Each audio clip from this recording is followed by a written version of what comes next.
est rentré déjà dans le premier stade du sommeil. Il n'est plus réveillé, il continue à cligner les yeux et malgré cela, on a pu voir sur son tracé EEG, à voir apparaître les signes d'un endormissement.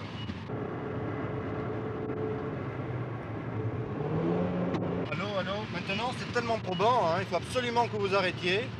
Au prochain endroit où vous pouvez vous arrêter, vous vous arrêtez.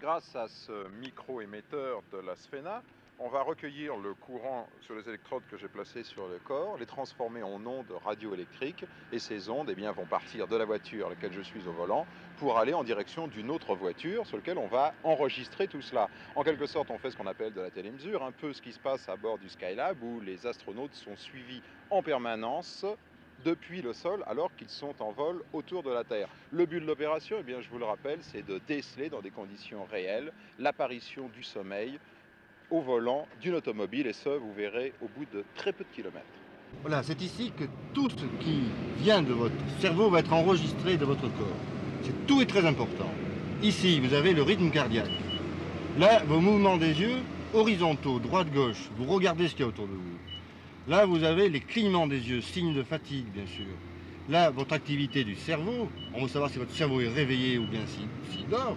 Et là, l'activité de vos muscles du menton. Actuellement, vous êtes en train de mâcher, ça se voit très bien.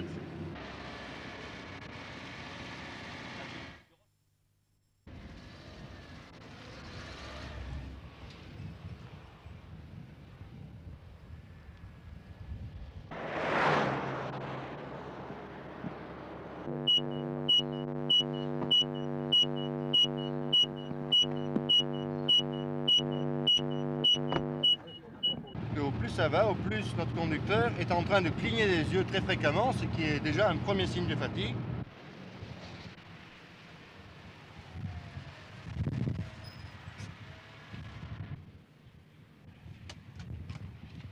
Alors, comment ça va?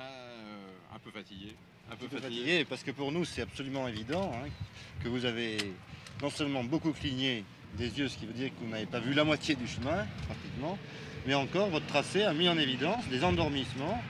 Vous avez déjà dépassé le stade de l'éveil, les yeux fermés pratiquement. C'est-à-dire que je dormais les yeux ouverts, non? Vous étiez en train de dormir les yeux ouverts. On sait très bien qu'il est possible d'être réveillé, parfaitement réveillé sur le plan du comportement, et d'avoir un cerveau endormi.